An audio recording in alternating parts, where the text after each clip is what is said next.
എന്നെ ശ്രവിക്കുന്ന എല്ലാ മാന്യപ്രേക്ഷകർക്കും എൻ്റെ സ്നേഹവന്ദനത്തെ അറിയിക്കുന്നു. ദൈവസഭ അല്ലെങ്കിൽ ബോഡി ഓഫ് ക്രൈസ്റ്റ് എന്ന വിഷയം സംബന്ധിച്ചുള്ള കാര്യങ്ങൾ നമ്മൾ സംസാരിക്കുകയായിരുന്നു. കഴിഞ്ഞ എപ്പിസോഡിൽ അപ്പോസ്തല പ്രവൃത്തികൾ 1-ാം അധ്യായത്തിൻ്റെ 1 മുതൽ 3 വരെയുള്ള വാക്യങ്ങൾ വായിച്ച് അതിൻ്റെ വിശദീകരണം നൽകി. ഇനി നമുക്ക് മുന്നോട്ട് പോകാം. 1-2 വാക്യങ്ങളും കൂടെ ഇവിടെ വായിക്കാൻ താല്പര്യപ്പെടുന്നു. അപ്പോസ്തല പ്രവൃത്തികൾ 1-ാം അധ്യായത്തിൻ്റെ 25-26 വാക്യങ്ങൾ. ഈ ഇരുവരിൽ ഏവനെ നീ തിരഞ്ഞെടുത്തിരിക്കുന്നു എന്ന് കാണിച്ചു തരണമേ എന്ന് പ്രാർത്ഥിച്ചു അവരുടെ പേർക്ക് ചീട്ടിട്ടു. ചീട്ട് മത്ഥ്യാസിന് വീഴുകയും അവനെ 11 അപ്പോസ്തലന്മാരുടെ കൂട്ടത്തിൽ എണ്ണുകയും ചെയ്തു. ഇവിടെ നാം കാണുന്നത് തീരുമാനം എടുക്കുന്നത് ഒരാളല്ല. മറ്റൊരർത്ഥത്തിൽ പറയുകയാണെങ്കിൽ നേതൃസ്ഥാനത്ത് നിൽക്കുന്നയാൾ ഒരാളെ നിയമിക്കുകയല്ല, മറിച്ച് ഒരു തിരഞ്ഞെടുപ്പാണ് നമ്മളവിടെ കാണുന്നത്. എപ്പോഴും തീരുമാനമെടുക്കുന്നത് ഒരു ബോഡിയാണ്, ഒരാളല്ല. Decisions are being taken by a body, not individual. മറ്റൊരു വാക്യം വായിക്കാം. അപ്പോസ്തല പ്രവൃത്തികൾ 2:14. അപ്പോൾ പത്രോസ് 11 പേരോടുകൂടെ നിന്നുകൊണ്ട് ഉറക്കെ അവരോട് പറഞ്ഞത്, യഹൂദ പുരുഷന്മാരും യെരുശലേമിൽ പാർക്കുന്ന എല്ലാവരുമായുള്ളവരെ, ഇത് നിങ്ങൾ അറിഞ്ഞിരിക്കട്ടെ, എൻ്റെ വാക്ക് ശ്രദ്ധിച്ചുകൊള്ളുവിൻ. ഇവിടെ നാം കാണുന്നത് സഭയുടെ തുടക്കം എന്ന് വേണമെങ്കിൽ പറയാം. 11 അപ്പോസ്തലന്മാരുടെ ഒപ്പം പത്രോസ് എഴുന്നേറ്റ് നിന്നു. ഈ വചനം നോക്കുകയാണെങ്കിൽ ലൗകികപരമായി നമുക്ക് ഇങ്ങനെ പറയാം: പത്രോസ് ഒരു ലീഡറായും ശേഷം അപ്പോസ്തലന്മാർ കമ്മിറ്റി അംഗങ്ങളായും മാറുന്ന ഒരു കാഴ്ച നമുക്കവിടെ കാണാം. 1-2 വാക്യങ്ങൾ കൂടി വായിക്കാം. അപ്പോസ്തല പ്രവൃത്തികൾ 2-ാം അധ്യായത്തിൻ്റെ 40 മുതൽ 42 വരെയുള്ള വാക്യങ്ങൾ. പല വാക്കുകളാലും അവൻ സാക്ഷ്യം പറഞ്ഞ് അവരെ പ്രബോധിപ്പിച്ചു. ഈ വക്രതയുള്ള തലമുറയിൽ നിന്ന് രക്ഷിക്കപ്പെടുവിൻ എന്ന് പറഞ്ഞു. അവൻ്റെ വാക്ക് കൈക്കൊണ്ടവർ സ്നാനമേറ്റു. അന്ന് 3000-ഓളം പേർ അവരോട് ചേർന്നു. അവർ അപ്പോസ്തലന്മാരുടെ ഉപദേശം കേട്ടും കൂട്ടായ്മ ആചരിച്ചും അപ്പം നുറുക്കിയും പ്രാർത്ഥന കഴിച്ചും പോന്നു. ഇവിടെ വചനം 42 പറയുന്നു, അവർ, അതായത് അവിടെ കൂടി വന്ന ജനങ്ങൾ, അപ്പോസ്തലന്മാരുടെ, ശ്രദ്ധിക്കുക, ഇവിടെ അപ്പോസ്തലൻ്റെ എന്നല്ല പറഞ്ഞിരിക്കുന്നത്, അപ്പോസ്തലന്മാരുടെ എന്നാണ് പറഞ്ഞിരിക്കുന്നത്. അതിൻ്റെ അർത്ഥം പത്രോസ് മാത്രം പറഞ്ഞതല്ല ജനം കേട്ടത്, എല്ലാ അപ്പോസ്തലന്മാരുടെയും കൂട്ടമായി പറഞ്ഞ കാര്യങ്ങളാണ് ജനങ്ങൾ കേട്ടത്. അതിനുശേഷം നാം അപ്പോസ്തല പ്രവൃത്തികൾ 6:1 മുതൽ 4 വരെയുള്ള വാക്യങ്ങൾ നോക്കുകയാണെങ്കിൽ 12 അപ്പോസ്തലന്മാരും ഒന്നിച്ച് ചേർന്ന് ശിഷ്യന്മാരെ വിളിച്ചു വരുത്തി എന്ന് കാണാം. ആ വാക്യം കൂടി വായിക്കാം. അല്ലെങ്കിൽ നിങ്ങൾ പറയും എല്ലാം എൻ്റെ കയ്യിൽ നിന്ന് ഇട്ട് പറയുകയാണെന്ന്. അപ്പോസ്തല പ്രവൃത്തികൾ 6-ാം അധ്യായത്തിൻ്റെ 1 മുതൽ 4 വരെയുള്ള വാക്യങ്ങൾ. ആ കാലത്ത് ശിഷ്യന്മാർ പെരുകി വരുമ്പോൾ തങ്ങളുടെ വിധവമാരെ ദിനം പ്രതിയുള്ള ശുശ്രൂഷയിൽ ഉപേക്ഷയായി വിചാരിച്ചു എന്നും യവന ഭാഷക്കാർ എബ്രായ ഭാഷക്കാരുടെ നേരെ പിറുപുറത്തു. പന്തിരുവർ ശിഷ്യന്മാരുടെ കൂട്ടത്തെ വിളിച്ചു വരുത്തി. ഞങ്ങൾ ദൈവവചനം ഉപേക്ഷിച്ച് മേശകളിൽ ശുശ്രൂഷ ചെയ്യുന്നത് യോഗ്യമല്ല. ആകയാൽ സഹോദരന്മാരെ, ആത്മാവും ജ്ഞാനവും നിറഞ്ഞ നല്ല സാക്ഷ്യമുള്ള 7 പുരുഷന്മാരെ നിങ്ങളിൽ തന്നെ തിരഞ്ഞെടുക്കുവിൻ. അവരെ ഈ വേലയ്ക്ക് ആക്കാം. ഞങ്ങളോ പ്രാർത്ഥനയിലും വചന ശുശ്രൂഷയിലും ഉറ്റിരിക്കും എന്ന് പറഞ്ഞു. ഈ ഭാഗം ആദിമസഭയിൽ ഉണ്ടായ ഒരു പ്രധാന പ്രശ്നവും അതിന് അപ്പോസ്തലന്മാർ നൽകിയ ദൈവീകപരമായ പരിഹാരവും നമ്മെ പഠിപ്പിക്കുന്നു. ഇതിൻ്റെ പശ്ചാത്തലം എന്ന് പറയുന്നത്, ആദിമ സഭ വേഗത്തിൽ വളരുമ്പോൾ എബ്രായന്മാർ, അതായത് അരാമായ ഹിബ്രു ഭാഷ സംസാരിച്ച യഹൂദ ക്രിസ്ത്യാനികൾ, അവർക്കും ഹെല്ലേനിസ്റ്റുകൾ, അതായത് ഗ്രീക്ക് ഭാഷ സംസാരിച്ച യഹൂദ ക്രിസ്ത്യാനികൾ, ഇവരുടെ ഇടയിൽ അസന്തോഷമുണ്ടായി.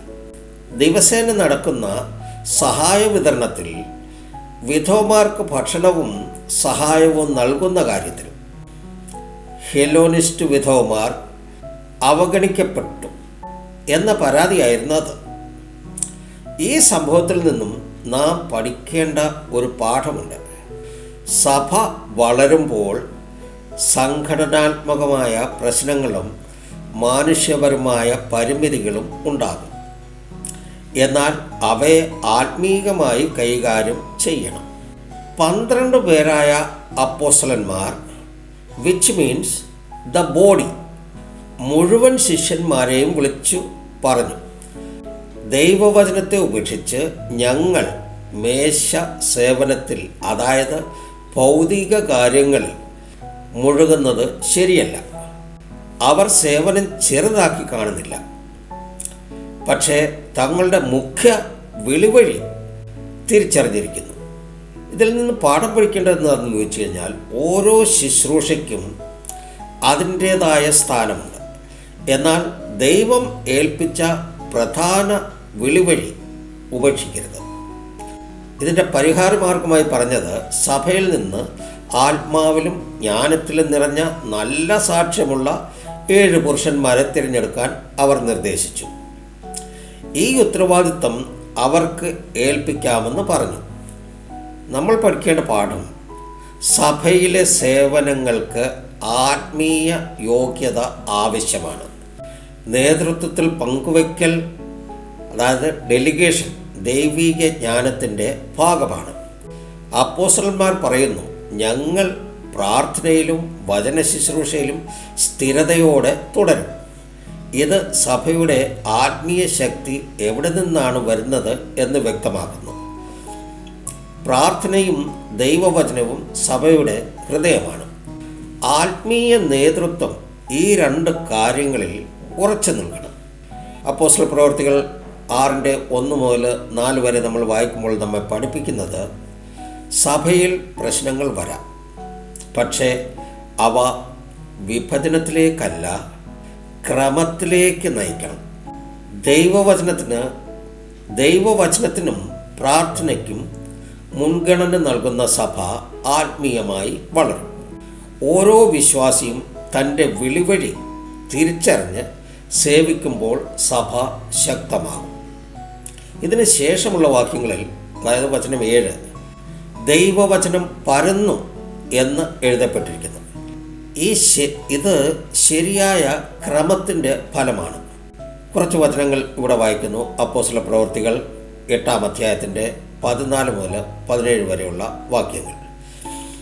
അനന്തരം യെരുശലേമിലുള്ള അപ്പോസ്തലന്മാർ ശമര്യർ ദൈവവചനം കൈക്കൊണ്ടു എന്ന് കേട്ട് പത്രോസിനെയും യോഹന്നാനെയും അവരുടെ അടുക്കൽ അയച്ചു. അവർ ചെന്ന് അവർക്ക് പരിശുദ്ധാത്മാവ് ലഭിക്കേണ്ടതിന് അവർക്കായി പ്രാർത്ഥിച്ചു. അന്നുവരെ അവരിൽ ആരുടെ മേലും ആത്മാവ് വന്നിരുന്നില്ല. അവർ കർത്താവായ യേശുവിൻ്റെ നാമത്തിൽ സ്നാനം ഏറ്റിരുന്നതേയുള്ളൂ.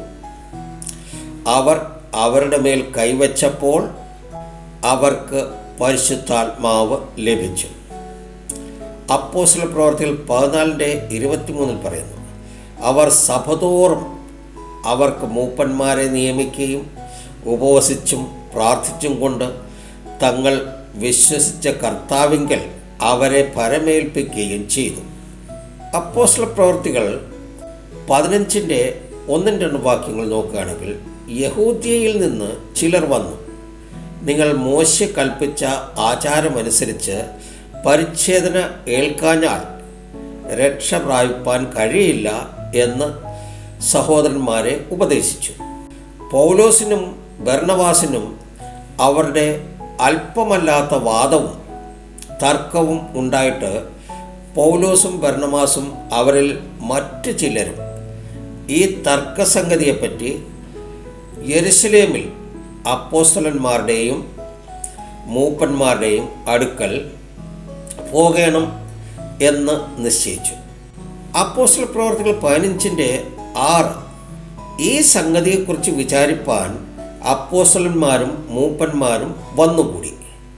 വളരെ തർക്കം ഉണ്ടായ ശേഷം പത്രോസ് എഴുന്നേറ്റ് അവരോട് പറഞ്ഞത്, അപ്പോസ്തല പ്രവർത്തികൾ 21:17-19 വരെയുള്ള വാക്യങ്ങൾ നോക്കുകയാണെങ്കിൽ, യെരുശലേമിലെത്തിയപ്പോൾ സഹോദരന്മാർ ഞങ്ങളെ സന്തോഷത്തോടെ കൈക്കൊണ്ടു.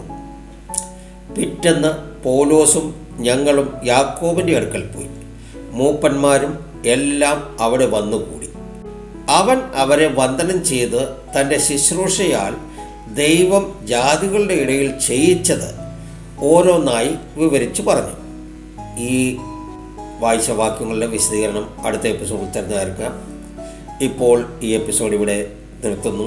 ഈ ചാനൽ സബ്സ്ക്രൈബ് ചെയ്തില്ലാത്തവരുണ്ടെങ്കിൽ ദയവായി സബ്സ്ക്രൈബ് ചെയ്യുക, ലൈക്ക് ചെയ്യുക, നിങ്ങളുടെ വിലയേറിയ അഭിപ്രായം കമൻറ്റിലൂടെ എഴുതി അറിയിക്കുക.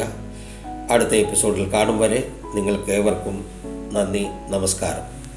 ദൈവം നിങ്ങളെ ധാരാളമായി അനുഗ്രഹിക്കട്ടെ.